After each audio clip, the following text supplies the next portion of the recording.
Today we're going to be discussing a citation that the Illinois Department of Public Health issued to Accolade Healthcare of Paxton on Pells after a resident there suffered a fall and sustained a broken shoulder and broken arm. My name is Barry Doyle. I am a lawyer in Skokie, practicing nursing home abuse and neglect work throughout the state of Illinois.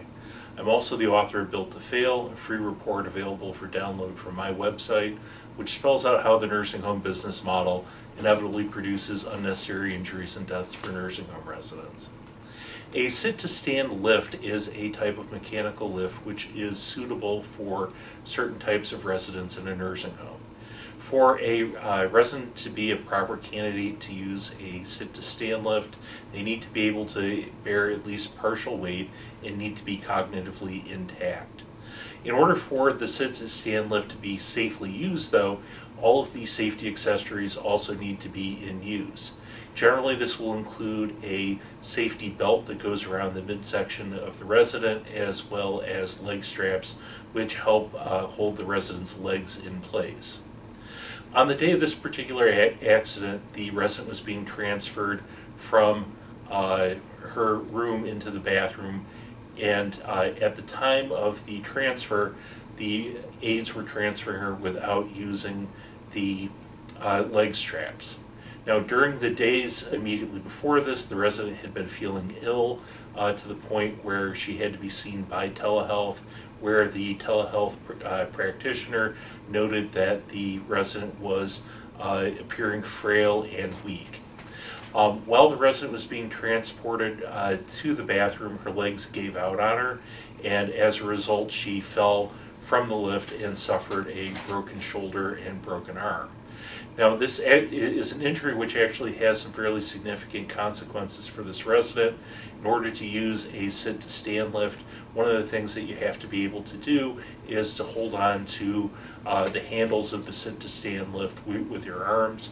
Since this resident will not be able to use her both arms due to the fracture, she's no longer going to be someone who is going to be suitable for use of a sit-to-stand lift. Will have to be transported with a full mechanical lift, which is a significant reduction in the overall level of function, and there are certainly additional risks that are entailed with the use of a full mechanical lift. This certainly was a accident which was very preventable. This fall didn't need to occur. All that had to happen is that the staff had to follow the manufacturer's instructions about using all of the safety accessories, in this case the leg straps. When you have a situation where the staff fails to follow well-known, well-recognized safety instructions, that raises a larger question about the issue of whether or not this is a nursing home which is understaffed.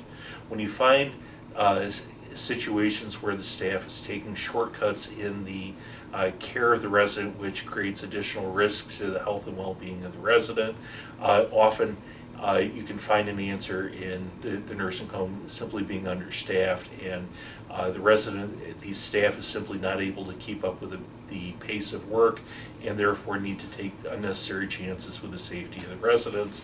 Sometimes this is something that they're able to do without adverse consequences, but sadly this seems to be a case where those types of shortcuts were taken, and it was much to the detriment of this resident.